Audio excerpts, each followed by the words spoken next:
Welcome to travel engine. ഇന്ന് നമ്മളുടെ കയ്യിലുള്ള വണ്ടി എന്ന് പറയുന്നത് ടി വി എസിൻ്റെ അപ്പാച്ചെ RTR 310 ആണ്. സോ ഈ വണ്ടിയുടെ ഒരു ഹിസ്റ്ററി എന്ന് പറഞ്ഞു കഴിഞ്ഞാൽ 2017 BMW മോട്ടറാഡുമായിട്ട് ഒരു കൊളാബറേഷൻ ഫോം ചെയ്യുകയും അതിൻ്റെ ഫലമായിട്ട് റോഡുകളിൽ ഇറങ്ങാൻ തുടങ്ങുകയും ചെയ്ത വണ്ടിയാണിത്.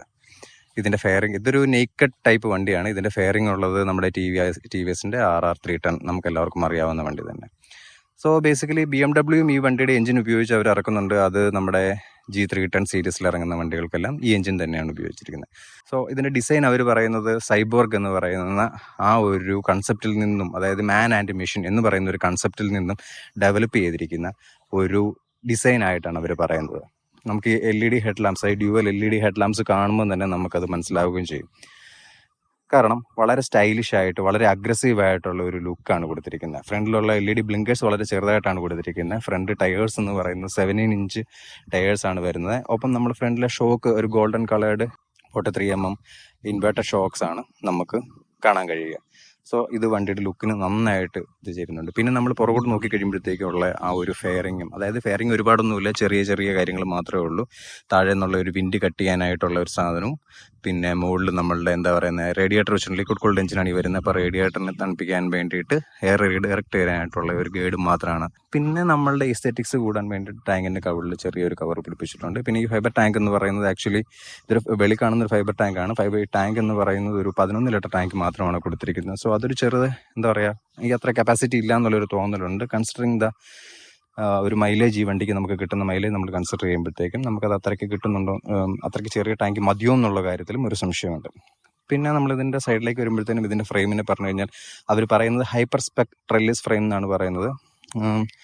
വലിയ സംഭവങ്ങളൊന്നുമില്ല. ഹൈപ്പർ സ്പെക് ട്രെല്ലിസ് ഫ്രെയിം എന്ന് പറഞ്ഞു കഴിഞ്ഞാൽ ആക്ച്വലി നമ്മളുടെ മുമ്പ് വശം, അതായത് ഫ്രണ്ട് വശം തൊട്ടിട്ട് സിങ്ങാമിൻ്റെ ബോൾട്ട് വരെ ഏകദേശം ഒരു സ്ട്രെയിറ്റ് ലൈൻ മാക്സിമം മെയിൻറ്റെയിൻ ചെയ്യാൻ പറ്റുന്ന രീതിയിലുള്ള ഒരു ഫ്രെയിം, അതാണ് അവർ ഉദ്ദേശിക്കുന്നത്. ബാക്കിലത്തെ ഷോക്കിലേക്ക് വരുമ്പോഴത്തേനും KVBയുടെ സസ്പെൻഷനാണ് ഇതിനകത്ത് കൊടുത്തിരിക്കുന്നത്. ബാക്കിലെ സസ്പെൻഷൻ റീലോഡ് അഡ്ജസ്റ്റ് ചെയ്യാൻ പറ്റുന്ന ടൈപ്പ് നോർമൽ ആയിട്ടുള്ള ഒരു മോണോ ഷോക്കാണ് കൊടുത്തിരിക്കുന്നത്. ഡയറക്റ്റ് അത് കണക്ട് ചെയ്തിരിക്കുന്നത് സിങ്ങാമയിലേക്കാണ് കണക്ട് ചെയ്തിരിക്കുന്നത്. അപ്പോൾ മഫ്ലർ എന്ന് പറഞ്ഞു കഴിഞ്ഞാൽ ഒരു സിംഗിൾ പീസ് മഫ്ലറാണ് ഈ വണ്ടിക്കകത്ത് കൊടുത്തിരിക്കുന്നത്. അവിടെ നിന്ന് പുറകോട്ട് വന്നു കഴിഞ്ഞാൽ നമുക്ക് ഷോക്കിനെ കണക്ട് ചെയ്തിട്ട് ഒരു ടയർ ഹഗ്ഗറൊക്കെ പിടിപ്പിച്ചിട്ടുണ്ട്. ഒപ്പം ബാക്കിലത്തെ നമ്പർ പ്ലേറ്റ് വെച്ചിരിക്കുന്ന പോർഷൻ എന്ന് പറയുന്നത് ഡിറ്റാച്ച്ഡ് ആയിട്ടാണ് നിൽക്കുന്നതായിട്ട് നമുക്ക് ഫീൽ ചെയ്യുന്നത്. അത് ഈ സാരി കാർഡിനോട് ഈ സൈഡിൽ കൂടി ഇൻകോർപ്പറേറ്റ് ചെയ്തിരിക്കുകയാണ്. പിന്നെ ബാക്കിലത്തെ ഒരു ഡ്യുവൽ ഡൈനാമിക് LED ആണ് പറയുന്നത്. ഡൈനാമിക് LED എന്ന് പറഞ്ഞു കഴിഞ്ഞാൽ നമ്മൾ ഹൈ സ്പീഡ് ബ്രേക്കിങ്ങിൽ ഹാഷ് ബ്രേക്കിങ്ങിലും ഒക്കെ LED ഫ്ലാഷ് ചെയ്ത് പുറകെ വരുന്നവർക്ക് നമ്മൾക്കുള്ള ഒരു വാണിംഗ് ഒക്കെ തരുന്നതായിരിക്കും. ഒപ്പം ഇതിൻ്റെ സീറ്റ് എന്ന് പറയുമ്പോൾ നമുക്ക് കാണുമ്പോൾ ഇത് ഒരുപാട് പൊങ്ങിയിരിക്കുന്നതെന്ന് തോന്നുമെങ്കിലും സീറ്റ് ശരിക്കും പറഞ്ഞാൽ ഡ്രൈവർ സീറ്റ് നല്ല കംഫർട്ടാണ്. പില്ലിൻ സീറ്റിന് അത്രയും കംഫർട്ട് കാര്യങ്ങളൊന്നും വരുന്നില്ല. പക്ഷേ ഇരിക്കാനോ യാത്ര ചെയ്യാനോ ബാക്കിയുള്ള ഈ സെഗ്മെൻറ്റിൽ, അതായത് 300cc സെഗ്മെൻറ്റിൽ പെടുന്ന മറ്റു പല ബൈക്കുകളെക്കാളും ഒരു കംഫർട്ട് ലെവലും കൂടെ നമുക്ക് തരുന്നുണ്ട്. അപ്പം ഇതിൻ്റെ എൻജിൻ അവർ ഡിസൈൻ ചെയ്തിരിക്കുന്ന റിവേഴ്സ് ഇൻക്ലൈൻഡ് ആണ്. അതുകൊണ്ട് തന്നെ നമുക്ക് അധികം ഹീറ്റോ കാര്യങ്ങളോ ഒന്നും നമുക്ക് ഓടിക്കുന്ന സമയത്ത് നമ്മളുടെ കാലിലേക്ക് അടിക്കുന്നതായിട്ട് നമുക്ക് ഫീൽ ചെയ്യുകയില്ല. സോ ഈ വണ്ടിയുടെ മോഡൽസ് എന്ന് പറഞ്ഞു കഴിഞ്ഞാൽ ആക്ച്വലി ഒരു വളരെ ബേസ് മോഡലുണ്ട്, അത് കഴിഞ്ഞിട്ട് ഒരു മോഡലുണ്ട്, പിന്നെ ഒരു കളർ ചേഞ്ച് കൂടെ ഉണ്ട്. അങ്ങനെ 3 മോഡൽസാണ് ആക്ച്വലി അവർക്കുള്ളത് ശരിക്കും പറഞ്ഞു കഴിഞ്ഞാൽ. സോ അപ്പോൾ ഈ 3 മോഡൽസ് തമ്മിലുള്ള വ്യത്യാസം എന്ന് പറഞ്ഞു കഴിഞ്ഞാൽ ഇത് സെക്കൻഡ് വേരിയൻറ്റ് ടൈപ്പ് മോഡലാണ് വരുന്നത്. അതായത് ഒരു slipper clutch plus bidirectional quick shifter ഉള്ള മോഡലാണ് ഈ വണ്ടിക്ക് കൊടുത്തിരിക്കുന്നത്. ഇനി ക്വിക്ക് ഷിഫ്റ്റർ ഇല്ലാത്ത ഒരു മോഡൽ വരുന്നുണ്ട്. അതിൻ്റെ ഒരു ബേസ് പ്രൈസ് എന്ന് പറയുന്നത് 264 265 എവിടെ എക്സ്ഷോറൂം വരുന്നത്. ഈ വണ്ടി ഓൺ റോഡ് ഇറങ്ങിയപ്പം ഏകദേശം 3,30,000 രൂപ അടുത്തായിട്ടുണ്ട്. ഇനി ഈ വണ്ടിയിൽ ശരിക്കും പറഞ്ഞു കഴിഞ്ഞാൽ ഒരു കാറിനേക്കാളും കൂടുതൽ ഫീച്ചേഴ്സ് അവരിട്ടിട്ടുണ്ട്. അത് നമുക്ക് TFT ജസ്റ്റ് നോക്കുമ്പം ആ സമയത്ത് എന്തൊക്കെയാണ് അത് കൂടുതലായിട്ട് അവർ ഇതിനകത്ത് വെച്ചിരിക്കുന്നതെന്ന് ഞാൻ ജസ്റ്റ് ഒന്ന് പറഞ്ഞു പോകാം. നമ്മളിതിൻ്റെ ഹെഡ്ലൈറ്റ് ഒന്ന് ഓൺ ആക്കിയിരിക്കുകയാണ്. അപ്പോൾ ഇത് നേരത്തെ പറഞ്ഞപ്പോഴത്തേനും ഞാൻ മറന്നുപോയൊരു കാര്യം ഉണ്ടായിരുന്നു. എന്താണെന്ന് ചോദിച്ചു കഴിഞ്ഞാൽ ഈ ഹെഡ്ലൈറ്റ് എന്ന് പറയുന്നത് ഡൈനാമിക് LED ഹെഡ് ലാംപ്സ് എന്നാണ് TVS പറയുന്നത്. ഡൈനാമിക് LED ഹെഡ് ലാംപ്സ് എന്ന് പറഞ്ഞു കഴിഞ്ഞാൽ നമ്മുടെ സ്പീഡ് അല്ലെന്നുണ്ടെങ്കിൽ ആംബിയൻ ലൈറ്റ് ഈ വക ആ ഒരു സംഭവം ഉണ്ടല്ലോ, അതിനനുസരിച്ചിട്ട് ഇതിൻ്റെ ഹെഡ്ലൈറ്റിൻ്റെ ഇൻറ്റൻസിറ്റി കൺട്രോൾ ചെയ്യാനായിട്ട് ഈ ഹെഡ് ലാംപ്സിന് ഓട്ടോമാറ്റിക്കായിട്ട് പറ്റും. പിന്നെ ഉള്ളതെന്ന് വെച്ച് കഴിഞ്ഞാൽ ഇതിൻ്റെ ക്ലച്ച് ലിവർ ഒരു 4 ലെവൽ അഡ്ജസ്റ്റിംഗ് ടൈപ്പ് ക്ലച്ച് ലിവറാണ്. നമ്മളുടെ കൈയുടെ റീച്ചിനനുസരിച്ച് നമുക്ക് അഡ്ജസ്റ്റ് ചെയ്യാൻ പറ്റും. സോ അതുപോലെ തന്നെ നമ്മളിതിൻ്റെ അലോയ് വീൽ ശ്രദ്ധിച്ചു കഴിഞ്ഞാൽ മനസ്സിലാവുന്ന വേറൊരു കാര്യമുണ്ട്. ഇതൊരു dual tone 8 spoke alloy wheels ആണ് കൊടുത്തിരിക്കുന്നത്. ഒപ്പം നമ്മളുടെ ഈ ഫ്രണ്ടിലെ ബ്രേക്ക് ഡിസ്ക് നോക്കിക്കഴിഞ്ഞാൽ ഫ്രണ്ടിലെ ബ്രേക്ക് ഡിസ്ക് 300 mm, പുറകിലത്തെ ഒരു 240 mm ആണ്. വളരെ നല്ല ബ്രേക്കിംഗ് പവർ ഉള്ള ഒരു വണ്ടിയാണിത്. നമുക്കിതിൻ്റെ ക്ലസ്റ്റർ മീറ്റർ പെട്ടെന്ന് നോക്കാം. ക്ലസ്റ്റർ മീറ്റർ എന്ന് പറയുന്ന ഒരു റേസ് കമ്പ്യൂട്ടർ എന്നാണ് പറയുന്നത്. ഈ ഇതൊരു റേസ് കമ്പ്യൂട്ടർ തന്നെയാണ് ആക്ച്വലി ഇതിൻ്റെ അകത്തുള്ള കുറച്ച് ബട്ടൺസ് ഉണ്ട്. നമ്മൾ ഇഗ്നിഷൻ ഓൺ ചെയ്യുമ്പോൾ ബ്ലിങ്ക് ചെയ്യുന്ന TC ട്രാക്ഷൻ കൺട്രോൾ ഉണ്ട്, ABS ഉണ്ട്. ഇതൊരു ഡ്യുവൽ ചാനൽ ABS വണ്ടിയാണ്. പിന്നെ മാൽ ഫംഗ്ഷൻ ഇൻഡിക്കേറ്റർ ലാമ്പ് ഉണ്ട്, ഹെഡ്ലൈറ്റിൻ്റെ bright, cruise control, low fuel warning lamp, turn indicators, ഇതെല്ലാം ഉണ്ട്. ഇതിനകത്തെല്ലാം 10x10 നാവിഗേഷൻ കാര്യങ്ങളെല്ലാം ഉണ്ട്. ഈ വണ്ടി ഇതൊരു ടച്ച് ഡിസ്പ്ലേ അല്ല, പകരം ഇതിന് കൺട്രോൾ ചെയ്യാൻ വേണ്ടിയിട്ട് ഈ സൈഡിൽ സ്വിച്ചസ് കൊടുത്തിട്ടുണ്ട്. ഈ സൈഡിലെ സ്വിച്ചസ് ഏതൊക്കെയാണെന്ന് നോക്കിക്കഴിഞ്ഞാൽ ഇവിടെ ഒരു ക്രൂയിസ് കൺട്രോൾ കൊടുത്തിട്ടുണ്ട്. ഒരു ക്രൂയിസ് കൺട്രോളിൻ്റെ സെറ്റ് അല്ലെന്നുണ്ടെങ്കിൽ പ്ലസ് മൈനസ് കാര്യങ്ങൾ കൊടുത്തിട്ടുണ്ട്. കുറച്ചും കൂടെ താഴേക്ക് വന്നു കഴിഞ്ഞാൽ നമ്മുടെ ഹെഡ് ലാമ്പ്, ബ്രൈറ്റ്, അതുപോലെ തന്നെ പാസ്, നോർമൽ കാര്യങ്ങൾക്കുള്ള വേറെ സ്വിച്ചും കൊടുത്തിട്ടുണ്ട്. അടുത്തത് ഇവിടെയുള്ള ഡയറക്ഷണൽ കൺട്രോൾസ് ആണ്. അതായത് റിട്ടേൺ പോകാനായിട്ടുള്ളത് എൻ്റർ, അപ്പ്, ഡൗണ്, പിന്നെ ഇൻഡിക്കേറ്റർ, ഹോണ്, ഈ കൺട്രോൾസ് ആണുള്ളത്. നമുക്ക് ഈ കൺട്രോൾസ് ഉപയോഗിച്ചിട്ട് നമുക്കിതൊന്ന് ജസ്റ്റ് ചെക്ക് ചെയ്ത് നോക്കാം എന്തൊക്കെ ഇതിനകത്തുള്ളതെന്നുള്ള കാര്യം. നമ്മൾ മെനുവിലേക്ക് എൻ്റർ ചെയ്ത് കഴിയുമ്പോൾ നമുക്കിവിടെ കാണുന്ന ആദ്യമേ റൈഡ് മോഡ്സ്. ഈ വണ്ടി പ്രൊവൈഡ് ചെയ്യുന്നത് 5 റൈഡ് മോഡ്സ് ആണ് പ്രൊവൈഡ് ചെയ്യുന്നത്. ഏതൊക്കെയാണെന്ന് നോക്കി കഴിഞ്ഞാൽ urban, rain, sport, track, super moto, കാര്യങ്ങളുണ്ട്. ഇതിൽ അർബൻ മോഡ് അതല്ലെന്നുണ്ടെങ്കിൽ റെയിൻ മോഡ്, ഈ 2 മോഡ് നമ്മൾ സെലക്ട് ചെയ്ത് കഴിയുമ്പോഴത്തേക്കും നമ്മളുടെ വണ്ടിയുടെ പവർ എന്ന് പറയുന്നത് ഒരു 27 PS ആയിട്ട് ലിമിറ്റ് ചെയ്യും. ആക്ച്വലി ഈ വണ്ടി പ്രൊഡ്യൂസ് ചെയ്യുന്ന മാക്സിമം പവർ എന്ന് പറയുന്നത് ഒരു 35.6 bhp 28.7 ടോർക്കുമാണ് പ്രൊഡ്യൂസ് ചെയ്യുന്നത്. പക്ഷേ ഈ അർബൻ റെയിൻ മോഡിൽ നമുക്ക് കുറച്ചുകൂടെ ട്രാക്ഷൻ കിട്ടാൻ വേണ്ടിയിട്ട് അവരതിനെ ലിമിറ്റ് ചെയ്തിട്ട് ഒരു 27.7 പവറിലേക്ക്, അതായത് എഞ്ചിൻ പവറിലേക്ക് എത്തിച്ചിട്ടുണ്ട്. അപ്പം അതേപോലെ തന്നെ ഇതിന് ടോപ്പ് സ്പീഡ് ഒരു 135 ആയിട്ട് ലിമിറ്റ് ചെയ്തിട്ടുമുണ്ട്. അങ്ങനെ എന്നാൽ നമ്മുടെ സ്പോർട്ട് മോഡ് എടുത്താലോ ട്രാക്ക് മോഡ് എടുത്താലോ നമുക്ക് ആ വക ഫീലിങ്സ് വരത്തില്ല. രണ്ടും ഫുൾ പവറിലായിരിക്കും വരുന്നത്. ഇതിൽ സ്പോർട്ട് മോഡിൽ അവർ പറയുന്ന ആക്സലറേഷൻ കൂടുതലും പവർ സ്വല്പം നമുക്ക് ലിമിറ്റ് ചെയ്യുന്ന രീതിയിലായിരിക്കും സ്പോർട്ട് മോഡ്. എന്നാൽ ട്രാക്ക് മോഡ് എന്ന് പറഞ്ഞു കഴിഞ്ഞാൽ ഇതിൻ്റെ കംപ്ലീറ്റ് പൊട്ടൻഷ്യൽ അൺലീഷ് ചെയ്യുന്ന രീതിയിലുള്ള ഒരു മോഡാണ് പറഞ്ഞിരിക്കുന്നത്. പിന്നെ സൂപ്പർ മോട്ടോ മോഡ് എന്ന് പറഞ്ഞു കഴിഞ്ഞാൽ ആക്ച്വലി നമ്മൾ ബാക്കിലത്തെ ABS നമുക്ക് ഡിസേബിൾ ചെയ്തിട്ട് ഫുൾ പവറിൽ വണ്ടി ഓടുന്ന ഒരു മോട്ടോ, അതാണ് സൂപ്പർ മോട്ടോ മോഡ് എന്ന് പറയുന്നത്. ഇത്രയാണ് റൈഡ് മോഡ്സ് ഉള്ളത്. പിന്നെ അതിനുശേഷം താഴേക്ക് വന്നു കഴിഞ്ഞാൽ trip details, trip A, trip B, trip C, പിന്നെ ഡേ ട്രിപ്പ് മീറ്റർ, കാര്യങ്ങളെല്ലാം നമുക്ക് കാണാൻ പറ്റും. അപ്പോൾ അതിനുള്ളിൽ നമ്മൾ കയറി കഴിഞ്ഞാൽ നമുക്കിപ്പം ജസ്റ്റ് ഡേ ട്രിപ്പ് മീറ്റർ കയറി കഴിഞ്ഞാൽ ഞങ്ങൾ ഇന്ന് ഓടിച്ചിരിക്കുന്ന കിലോമീറ്റർ, നമുക്ക് ആവറേജ് സ്പീഡ്, ടോപ്പ് സ്പീഡ് എത്രയാണ് എടുത്തിരിക്കുന്നത്, ഫ്യൂവൽ കൺസ്യൂംഡ് എത്രയാണ്, ആവറേജ് മൈലേജ് എഫിഷ്യൻസി, കാര്യങ്ങളെല്ലാം നമുക്കറിയാൻ പറ്റും. ഇല്ലെങ്കിൽ തന്നെ നമ്മളുടെ ടോട്ടലായിട്ടുള്ള ബാക്കി എല്ലാ കാര്യങ്ങളും ഏത് മോഡാണ് സെലക്ട് ചെയ്തിരിക്കുന്നത്, അതല്ലെന്നുണ്ടെങ്കിൽ ക്രൂയിസ് കൺട്രോൾ ഉണ്ടോ, കൂളിംഗ് ടെമ്പറേച്ചർ കറക്റ്റ് ആണോ, റേഞ്ച് എല്ലാം ഇതിനകത്ത് എഴുതി കാണിക്കുന്നുണ്ട്. സോ ഇതൊരു വളരെ ഡീറ്റെയിൽഡ് ആയിട്ടുള്ള ഒരു ട്രിപ്പ് കമ്പ്യൂട്ടർ തന്നെ വേണം നമുക്ക് പറയാൻ വേണ്ടിയിട്ട്. ഓക്കെ, നമ്മൾ അതിന് ശേഷം താഴേക്ക് വന്നു കഴിഞ്ഞാൽ മൈ വെഹിക്കിൾ എന്ന് പറഞ്ഞു കഴിഞ്ഞാൽ ഇതിനകത്ത് കണക്ടിവിറ്റിയാണ്. കണക്ടിവിറ്റി കുറേയധികം കാര്യങ്ങൾ അതിൻ്റെ അകത്തുണ്ട്. സോ അതിലും താഴേക്ക് വന്നു കഴിഞ്ഞാൽ dynamic head lamp, DRL, traction control, quick shifter, controls ആണ് നമുക്കുള്ളത്. കണക്ടിവിറ്റി, ഡിസ്പ്ലേ സെറ്റപ്പ്, കസ്റ്റം, കാര്യങ്ങളാണുള്ളത്. സോ ഇത്രയും കാര്യങ്ങളെല്ലാം വളരെ ഡീസൻ്റ് ആയിട്ട് ഇതിൻ്റെ അകത്ത് കാണിച്ചിരിക്കുന്ന ഒരു TFT മോണിറ്ററാണ്. ഇനി ഇതിന് ഞാൻ നേരത്തെ പറഞ്ഞിരുന്നു ഇതിൻ്റെ 2 വേരിയൻസ് കൂടി ഉണ്ടെന്ന് പറഞ്ഞിരുന്നു. ആ 2 വേരിയൻസ് എന്ന് പറഞ്ഞു കഴിഞ്ഞാൽ ആക്ച്വലി ഇതിൻ്റെ കൂട്ടത്തിൽ നമുക്ക് വണ്ടി ഓർഡർ ചെയ്യുമ്പോൾ തന്നെ നമുക്ക് കസ്റ്റമൈസ് ചെയ്യാൻ പാകത്തിലുള്ള ഒരു പാക്കേജ് അവർ തരുന്നുണ്ട്. അതെന്താണെന്ന് ചോദിച്ചു കഴിഞ്ഞാൽ ഈ വണ്ടിക്ക് ഇത് കൂടാതെ വേറെയും കുറേ കൺട്രോൾസ് ഉണ്ട്. അതിന് 2 കിറ്റായിട്ടാണ് അവർ പ്രൊവൈഡ് ചെയ്യുന്നത്. അതിൽ ഒരു കിറ്റ് എന്ന് പറയുന്നത് ഡൈനാമിക് കിറ്റ് എന്നാണ് പറയുന്നത്. അതിൻ്റെ കൂടിയ കിറ്റ് ഡൈനാമിക് പ്രോ കിറ്റ് എന്നാണ് പറയുന്നത്. ഈ ഡൈനാമിക് കിറ്റിൻ്റെ പ്രൈസ് എന്ന് പറയുന്നത് ആക്ച്വലി 18,000 രൂപയും ഡൈനാമിക് പ്രോ കിറ്റിൻ്റെ പ്രൈസ് എന്ന് പറയുന്നത് 22,000 രൂപയാണ് വരുന്നത്. ഇനി ഈ ഡൈനാമിക് കിറ്റിൽ എന്തൊക്കെയാണ് വരുന്നതെന്ന് ചോദിച്ചു കഴിഞ്ഞാൽ ഈ വണ്ടിയുടെ കൂട്ടത്തിൽ, ഇപ്പം നമ്മൾ എടുത്തിരിക്കുന്ന ഈ വണ്ടിയുടെ കൂട്ടത്തിൽ fully adjustable front and rear suspension വരുന്നുണ്ട്. പിന്നെ ബ്രാസ് കോട്ടഡ് ചെയിൻ വരുന്നുണ്ട്. ഇത് രണ്ടുമാണ് മേജറായിട്ടും ഡൈനാമിക് കിറ്റിൽ വരുന്നത്. പിന്നെ ഡൈനാമിക് പ്രോ കിറ്റിൽ വരുമ്പോഴത്തേനും ഇതിൻ്റെ 6 ഡയമെൻഷൻ്റെ പുതിയൊരു ECU IMU ഒരു വെച്ചിട്ടുണ്ട്. പിന്നെ അതുപോലെ തന്നെ അതിൻ്റെ അകത്ത് ആ IMUവിൻ്റെ പ്രോഗ്രാമിൻ്റെ ഫലമായിട്ട് cornering ABS, cornering traction control, wheelie control, lift of control, slope dependent control, അങ്ങനെ കുറേ അധികം ഫങ്ഷൻസ് അവർ ഇൻകോർപ്പറേറ്റ് ചെയ്തിട്ടുണ്ട്. സോ അതൊക്കെ ഈ വണ്ടി, അതായത് നമ്മളിപ്പോൾ 22,000 രൂപ മുടക്കി ആ വണ്ടി എടുത്താൽ ഇത് വർത്താണെന്ന് ഞാൻ പറയുള്ളൂ. കാരണം അത്ര സേഫായിട്ട് നമ്മൾക്ക് അത് ഈ വണ്ടി നമ്മളെ റോഡിൽ ഈ വക സെറ്റിങ്സ്, അതായത് സ്മാർട്ട് ക്രൂയിസ് കൺട്രോൾ, കാര്യങ്ങളെല്ലാം വെച്ചിട്ട് നമ്മൾക്ക് വണ്ടി വളരെ സേഫായിട്ട് നമ്മളെ കൊണ്ടുപോകും. ഒപ്പം തന്നെ ഡൈനാമിക് പ്രോക്കറ്റിൻ്റെ അകത്ത് ഈ ഒരു കോൾഡ് സീറ്റുകളും കൂടെ അവർ കൊടുത്തിട്ടുണ്ട്. ഇത് നോർമൽ സീറ്റ്സാണ് കൊടുത്തിരിക്കുന്നത്. ഇതിൻ്റെ പവർ അവർ ലിമിറ്റ് ചെയ്തിരിക്കുന്നത് 150 km/h ലിമിറ്റ് ചെയ്തിട്ടുണ്ട്. അതിന് മുകളിൽ കയറാൻ കപ്പാസിറ്റി ഉള്ള ഒരു എഞ്ചിനാണിത്.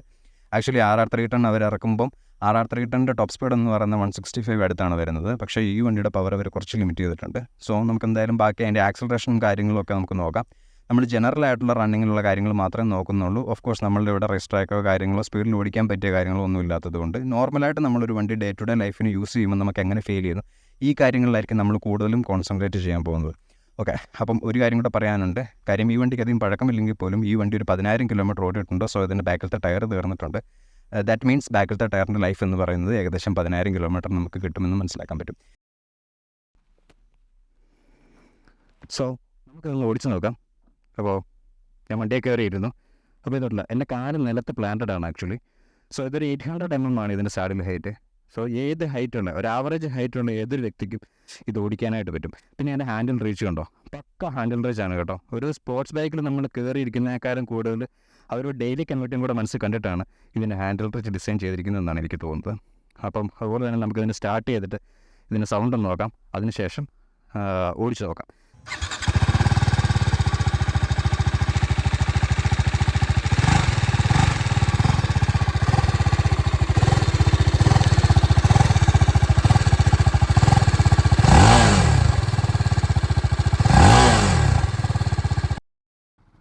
വണ്ടി സ്റ്റാർട്ടായി. നമ്മളൊരു 2000-3000 RPM വരുന്ന ഇതിന് സൗണ്ട് വളരെ നോർമലായിട്ടുള്ള ഒരു സൗണ്ടാണ്. നമുക്ക് നോർമൽ വണ്ടിയുടെയാണ് ഫീൽ ചെയ്യുന്നത്. പക്ഷേ അതിന് മുകളിലേക്ക് റേസിങ് കയറി കഴിയുമ്പോഴത്തേക്കും വണ്ടിയുടെ സൗണ്ടും മാറുന്നുണ്ട്, സ്വഭാവം മാറുന്നുണ്ട്. പിന്നെ നമുക്കൊന്ന് ഓടിച്ച് നോക്കാം. ഞാൻ നേരത്തെ പറഞ്ഞിരുന്നു ഇരിക്കാനും ഒക്കെ നല്ല സുഖമാണെന്ന് പറഞ്ഞിരുന്നു. GTT ടെക്നോളജി എന്ന് പറഞ്ഞിരിക്കുന്ന ടെക്നോളജി ഉണ്ട്. അത് ഗൈഡ് ത്രൂ ടെക്നോളജി എന്നാണ് പറയുന്നത്. അതെന്തിനാണെന്ന് ചോദിച്ചു കഴിഞ്ഞാൽ നമുക്ക് എങ്ങനെ എടുക്കുന്ന സമയത്ത് എഞ്ചിൻ സ്റ്റാളായി പോകുന്ന നിൽക്കാൻ വേണ്ടിയിട്ടാണ്. ഇപ്പോൾ എക്സാമ്പിളായിട്ട് നമ്മൾ പറഞ്ഞു കഴിഞ്ഞാൽ, ഇപ്പം ഞാനിപ്പോൾ ആക്സിലേറ്റർ പിടിക്കുന്നില്ല, ഞാനിപ്പോൾ ക്ലച്ച് പതിയെ റിലീസ് ചെയ്യുക. ക്ലച്ച് പതിയെ റിലീസ് ചെയ്യുന്ന സമയത്ത് തന്നെ വണ്ടി ഓട്ടോമാറ്റിക്കലി ഇട്ട് വണ്ടി മൂവ് ചെയ്യാൻ തുടങ്ങും. കണ്ടോ, അതായത് നമുക്കത് നിന്ന് പോകത്തില്ല. ഞാൻ സെക്കൻഡ് ഇട്ടു. നോർമലി ഇപ്പോൾ സെക്കൻഡ് ഒരു ചെറിയ കയറ്റാണ് നമ്മൾ കയറിക്കൊണ്ടിരിക്കുന്നത്. ഈ കയറ്റം നൈസായിട്ട് കയറിയിട്ടുണ്ട്. ഇപ്പോൾ സെക്കൻഡ് വരെ നമുക്ക് അങ്ങനെ ഓടിക്കാൻ പറ്റും. ഞാനിപ്പോൾ തേർഡിലിട്ടു. ഓക്കെ, നമുക്ക് പ്രശ്നം എന്ന് പറഞ്ഞു കഴിഞ്ഞാൽ എന്താ പറയുന്നത്, നമുക്ക് വളരെ പതുക്കെയാണെങ്കിലും ഓടിക്കാൻ സാധിക്കുന്ന ഒരു ബൈക്കാണിത്. ഇപ്പം ഞാൻ 390 അതുപോലത്തുള്ള കാര്യങ്ങൾ ഓടിച്ച് നോക്കുമ്പോൾ എനിക്ക് ഫീൽ ചെയ്തിരുന്ന കാര്യം എന്ന് വെച്ച് കഴിഞ്ഞാൽ അത് പതുക്കെ ഓടിക്കാനായിട്ടൊരു കുറച്ച് സ്ട്രെയിൻ ഉണ്ടോ എന്ന് തോന്നിയിട്ടുണ്ട്. പക്ഷേ എന്തായാലും ഈ വണ്ടി ഓടിക്കുമ്പോൾ നമുക്ക് അത്രയ്ക്കൊരു സ്ട്രെയിൻ നമുക്ക് എടുക്കത്തില്ല. അതുപോലെ ഒരു നമ്മൾ ഇരിക്കുമ്പം ഇരുന്നിട്ടുള്ള ഒരു റൈഡിങ് കംഫർട്ട് എന്ന് പറയുന്നത് ആക്ച്വലി എനിക്ക് ഭയങ്കരമായിട്ട് ഇഷ്ടപ്പെട്ടു. നല്ലൊരു റൈഡിങ് കംഫർട്ട് തരുന്ന വെഹിക്കിളാണിത്. ഞാനിപ്പോൾ ഇത് നോർമലി ഇപ്പോൾ ഒരു ഫോർത്തേൽ ഇട്ടിരിക്കുകയാണ്. ഫോർത്തേൽ ഇട്ടിട്ട് കൈയൊന്നും കൊടുക്കുന്നൊന്നുമില്ല, വണ്ടി പോയിക്കൊണ്ടിരിക്കുകയാണ്. സോ നമുക്ക് അപ്പുറത്തെ നല്ല വഴിയിലേക്ക് കയറിയിട്ട് ഒന്ന് കൈ കൊടുത്ത് നോക്കാം. അപ്പോൾ ഇതുപോലുള്ള ഈ GTT ടെക്നോളജി എനിക്ക് ഭയങ്കര ഇഷ്ടപ്പെട്ടു. കാരണം ഇങ്ങനത്തെ ഇതുവഴി ചെറിയ വഴിയിലൊക്കെ പോകുന്നുണ്ടെന്നുണ്ടെങ്കിൽ നമുക്ക് എന്താ പറയുന്നത്, ഒറ്റ കൈ കൊണ്ട് തന്നെ നമുക്കിത് കൺട്രോൾ ചെയ്ത് കൊണ്ടുപോകാനായിട്ട് വളരെ ഈസി ആയിട്ട് പറ്റും. സോ നമുക്ക് ഇനി ബാക്കി അപ്പുറത്തെ വഴിയിലേക്ക് കയറിയിട്ട് നോക്കാം. ഞാൻ നേരത്തെ പറഞ്ഞ പോലെ തന്നെ നമുക്ക് പതുക്കെ ഓടിക്കണമെങ്കിൽ പതുക്കെ ഓടിക്കാം, എന്നാൽ അതല്ല സ്പീഡിൽ ഓടിക്കണമെങ്കിൽ നമുക്ക് സ്പീഡിൽ ഓടിക്കാം. ഇപ്പം 6ാമത്തെ ഗിയറിൽ ശരിക്കും പറഞ്ഞു കഴിഞ്ഞാൽ 6ാമത്തെ ഗിയർ ഇവർ പറയുന്നത് ഏകദേശം 75-80 കിലോമീറ്ററിന് അടുപ്പിച്ചാണ് പറയുന്നത്. പക്ഷേ ഇതിപ്പോൾ ഒരു എന്താ പറയുന്നത്, ഒരു 40, 45, 50, 60 കിലോമീറ്റർ സ്പീഡിൽ പോലും നമുക്ക് 6ാമത്തെ ഗിയർ വളരെ ഈസി ആയിട്ട് ഇടാൻ പറ്റുന്നുണ്ട്. ഞാൻ പറയുന്നത് അങ്ങനെ ഓടിക്കണം എന്നല്ല പറയണ്ടേ, പക്ഷേ എന്നാ ചോദിച്ചാൽ ചില സമയങ്ങളിൽ നമുക്ക് എന്താ പറയുക, അങ്ങനെ ഓടിക്കേണ്ട ഒരു സാഹചര്യം വരുമ്പോഴാണെങ്കിലും കണ്ടമാനം എഞ്ചിൻ ഇടിക്കുക അങ്ങനത്തെ കാര്യങ്ങളൊന്നും ഈ വണ്ടിക്ക് ചെയ്യുന്നില്ല. പിന്നെ അതേപോലെ എന്താ പറയുക, ആക്സിലറേഷൻ ഞാൻ നേരത്തെ പറഞ്ഞിരുന്നു 4000 RPM മുകളിലേക്ക് വണ്ടി വേറെ ജാതി പെർഫോമൻസ് ആണ്. 3000 RPM വരെ നമുക്ക് സാധാരണ ഒരു ക്രൂസിങ് ആയിട്ട് എന്നാൽ എന്താ പറയുന്നത് 4000 RPM വണ്ടിയുടെ പവർ അങ്ങ് ശരിക്കും വെളിയിലേക്ക് വരുവാണ് ചെയ്യുന്നത്. ഇതിപ്പോൾ പുറകിൽ ആളിരിക്കുന്നതാണ് എനിക്ക് ഒരുപാട് കൈ കൊടുക്കാനായിട്ടും പറ്റുന്നില്ല. ഒരുപാട് നല്ല എനിക്ക് ആവശ്യത്തിന് കൈ കൊടുക്കാനായിട്ട് പോലും പറ്റുന്നില്ല.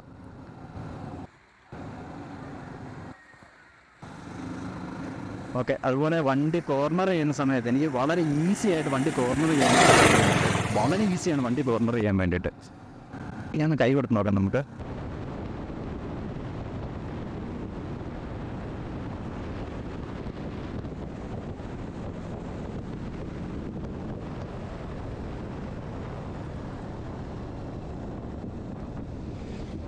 നമ്മൾ വിചാരിക്കുന്ന അതേ രീതിക്ക് വണ്ടി കയറി നിൽക്കും കേട്ടോ. അതായത് ഒരു കൺട്രോൾഡ് ആയിട്ടുള്ള വൈൽഡ് പവറാണ്, അങ്ങനെ വേണം എനിക്ക് ഇതിന് പറയാൻ വേണ്ടിയിട്ട്. എന്താ പറയുക, ചില വണ്ടികൾ എന്ന് പറഞ്ഞു കഴിഞ്ഞാൽ നമുക്കത് കൺട്രോൾ ചെയ്യാൻ പറ്റത്തില്ല, പക്ഷേ ഇത് അങ്ങനെയല്ല. പിന്നെ ഇതിൻ്റെ ബ്രേക്കിംഗ് വക കാര്യങ്ങളെക്കുറിച്ച് സംസാരിച്ച് കഴിഞ്ഞാൽ നമുക്കൊന്ന് സ്പീഡിൽ പോയിട്ടൊന്ന് ബ്രേക്ക് പിടിച്ച് നോക്കാം.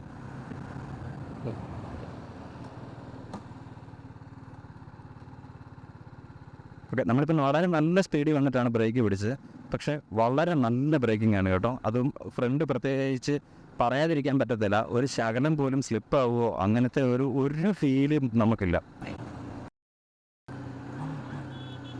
ഓക്കെ, വളരെ പെട്ടെന്ന് തന്നെ സ്ലിപ്പർ ക്ലച്ചും ക്വിക്ക് ഷിഫ്റ്റും വർക്ക് ചെയ്യുന്നുണ്ട് കേട്ടോ. അത് വണ്ടി പെട്ടെന്ന് മാനുവർ ചെയ്ത് കൊണ്ടുപോകാനായിട്ട് സഹായിക്കുന്നുണ്ട്.